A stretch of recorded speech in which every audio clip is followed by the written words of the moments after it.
Nestled in the quiet town of Phelps, New York, there stands a mansion that has seen its fair share of sorrow.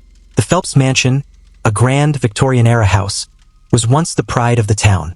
Its tall, imposing structure, adorned with intricate carvings and sweeping, stately windows, gave the appearance of something out of a forgotten fairy tale.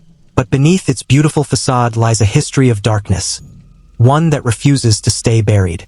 The mansion was built in 1869 by Elias Phelps, a wealthy industrialist whose family was well known and respected. They lived in luxury, surrounded by opulence, and the mansion became a symbol of their success. But what was once a home filled with laughter and light soon turned into a house shadowed by tragedy and loss. It started with Elias himself. Despite his wealth, he was never truly happy. He was said to be a man driven by ambition, obsessed with power and control. As he aged, the mansion became his prison.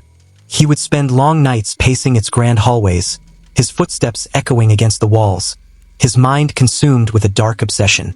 Some say he began to hear whispers in the corners of the house, voices that weren't there, whispering about the price of his success. Whether it was the strain of his own guilt or the spirits that lingered in the mansion, Elias was slowly losing his sanity. One stormy night, after yet another night of pacing the darkened corridors, Elias vanished.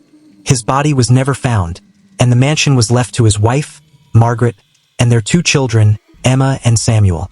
But the house had already begun to change. Strange occurrences began to unfold. The servants reported hearing the sound of footsteps at night, the clinking of chains, and doors slamming shut with no one in sight. Margaret, too, began to notice unsettling things. At night, she would find objects moved, furniture overturned, and even her children speaking in voices that weren't their own. One night, she swore she saw Elias, his eyes hollow, his face gaunt, standing at the top of the grand staircase, staring down at her. But when she blinked, he was gone. Margaret sought the help of spiritualists and mediums, hoping to rid her home of whatever presence had taken root there. But it was no use.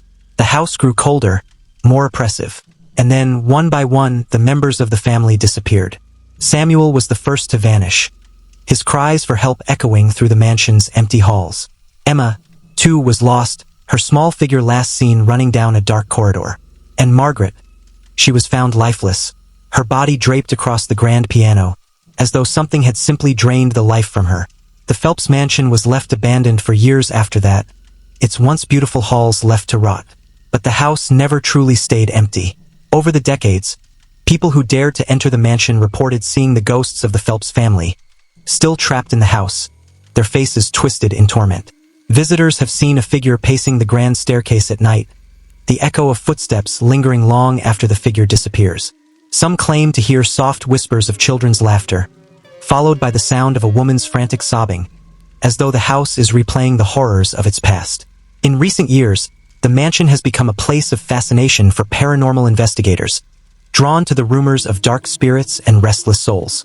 They have captured eerie footage, faint, shadowy figures darting across rooms, the sound of disembodied voices, and the oppressive, icy chill that lingers in certain areas of the house. One investigator, standing in the foyer, swore he saw the reflection of a woman in the cracked mirror above the fireplace. A woman with hollow eyes, staring back at him as though she were still waiting for her husband to return. But it is the grand staircase that is said to be the most cursed part of the mansion. Some claim they felt a presence behind them as they ascended, a breath on the back of their neck, or an icy hand brushing against their skin. Others have been drawn to the staircase, unable to look away from the figure that seems to stand at the top, watching them from the shadows. The mansion still stands today, a crumbling relic of a time long past. It is fenced off and abandoned, though rumors persist of people sneaking into its decaying walls, hoping to catch a glimpse of the ghosts that haunt its corridors. Those who do not heed the warnings often leave with a feeling of being followed, as if the house itself has claimed them, even if they were lucky enough to escape its grip. If you ever find yourself passing through Phelps on a cold, foggy night, and you see the outline of the mansion looming in the distance, don't stop. Don't even look at it too long.